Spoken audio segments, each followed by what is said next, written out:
הקוסם יבצע עכשיו אשליה ותיקה מאוד. קוסמים ביצעו אותה כבר לפני 100 שנים. הקוסם מציג בפנינו ארון בעל צורה מוזרה. הוא מסתובב סביבו כדי לאפשר לנו להביט בו מכל הצדדים. הוא נראה גדול מספיק להכיל בן אדם.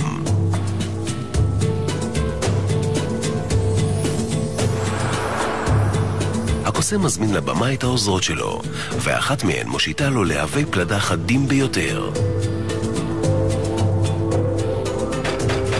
בהחלט נראה מוצק. עכשיו הלהב השני. קטן יותר, אבל לא פחות מוצק ומאיים. היא תשמור אותם לאחר כך. הקוסם מקבל עזרה בפתיחת הארון.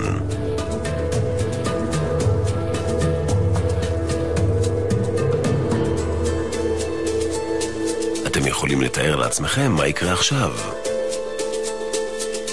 הפתעה, במקום אחת הבנות, הקוסם נכנס לארון בעצמו. עוזרת מאבטחת את צווארו בעזרת רצועה מתכתית. הבריח נסגר, ושני לוחות מתכת נועלים את רגליו.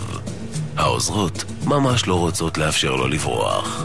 הדלתות שלפני ראשו נסגרות, וגם הדלתות הראשיות של הארון. העוזרות מסובבות כעת את הארון, כדי שנוכל לראות שהקוסם לא חמק מאחור.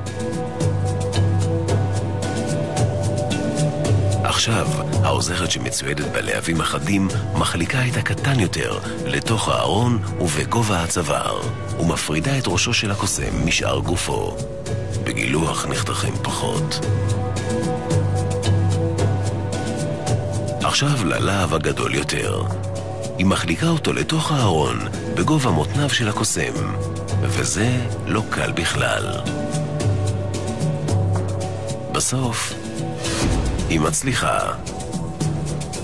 אנחנו עדיין יכולים לראות את רגליו, כך שברור לנו שהקוסם לא חמק מהארון. כן, הנה הראש שלו. אבל מרכז הגוף שלו נעלם.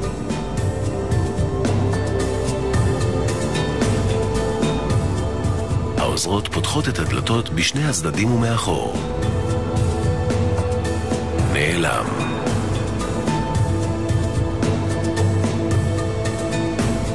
הרגליים עדיין שם, מרכז הגוף איננו. והנה הראש. לא נעים. אבל לאן הוא נעלם? והאם הוא יחזור?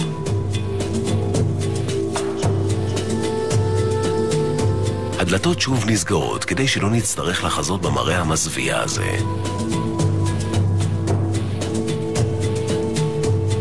הגיע הזמן להסיר את הלהבים. קודם הלהב הגדול. ואז הלהב הקטן.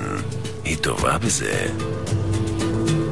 הארון יוצא לסיבוב נוסף כדי שנבחח שלא נעשה שום טריק מאחור.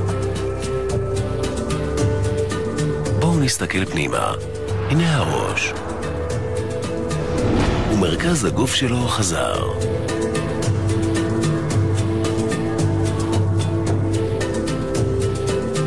הקוסם משתחרר ויוצא החוצה. עדיין חי, ובלי נזקים. מדהים. אבל אתם בטח כבר יודעים שמסתתר פה סוד.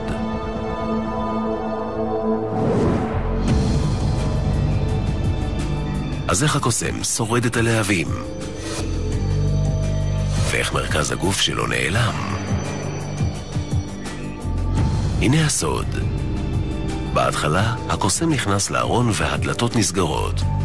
לפני שהלהב הראשון נכנס, הקוסם כבר מתחיל לעבוד. בראש הארון מוחבא ראש מזויף שנשלף לפי הצורך. מהזווית הזו בתוך הארון אפשר לראות את הקוסם משחרר את הראש המזויף. מקדימה זה נראה אמיתי. כשהעוזרת מחדירה את הלהב במה שנראה לנו כצוואר של הקוסם, הוא עובר למעשה מתחת לראש המזויף. עכשיו עכשיו, הבחורה מחדירה לכאורה את הלהב לאזור המותניים של הקוסם. בתוך הארון נמצא מושב סודי שמחובר לגב הארון וצבוע בשחור, כך שקשה להבחין בו מלפנים. כשהדלתות נסגרות, הקוסם מתיישב על הכיסא ומתכופף קדימה, ובכך מאפשר ללהב לחלוף בבטחה מעליו. מהזווית הזו אפשר לראות שהלהב לא נוגע בקוסם אפילו לרגע. מהחזית נדמה כאילו הקוסם עדיין עומד במקומו, בגלל שרגליו לא זזו. ועוד סוד, הקטע מתחת ללוחות המתכת מוסווה על ידי זוג ברכיים מזויפות. הקוסם ממקם אותן כדי להסתיר את החלל הריק וליצור אשליה שאנחנו רואים את רגליו, והוא עדיין עומד. הנה הפעולה מתבצעת כשהדלתות פתוחות. הקוסם מתיישב על הכיסא החבוי, ממקם את הרגליים המזויפות, מציב במקומו את הראש המזויף ומתכופף קדימה כדי לפנות מקום ללהב הגדול. הבנות חושפות את הראש ופותחות את הדלתות כדי להראות שגופו של הקוסם נעלם. ואיך יוצרים אשליה שגוף הקוסם חובר מחדש? קודם, העוזרת שולפת את הלהבים ומאפשרת לקוסם להתיישב בכיסא, להסתיר את הרגליים המזויפות, לקפל את הראש המזויף אל תוך התא הסודי שלו ולעמוד. גרסה מעודכנת של אשליה קלאסית.